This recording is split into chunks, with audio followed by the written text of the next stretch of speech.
કચ્છ અડધા ઇંચ વરસાદમાં Bhuj bus station વિસ્તારમાં પાણી થયું. ભુજ બસ સ્ટેશન વિસ્તાર નાના બેટમાં ફેરવાયું હોય તેવા દ્રશ્યો સર્જાયા.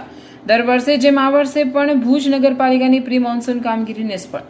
ભુજ બસ સ્ટેશન વિસ્તારમાં ઘૂંટણસમાં પાણી ભરાયા. ભારે પાણી ભરાતા લોકોને ભારે હાલાકી. ભુજ નગરપાલિકાના ચીફ ઓફિસર ભુજ બસ સ્ટેશનના ભારે પાણીમાં પસાર થયા. ચીફ ઓફિસરની ગાડી ભારે પાણીમાંથી નીકળી, પરંતુ ચીફ ઓફિસર નહીં. દર વર્ષે અનેકો રજૂઆતો છતાં સમસ્યા કાયમી નિકાલ ન થતા લોકોમાં રોષ.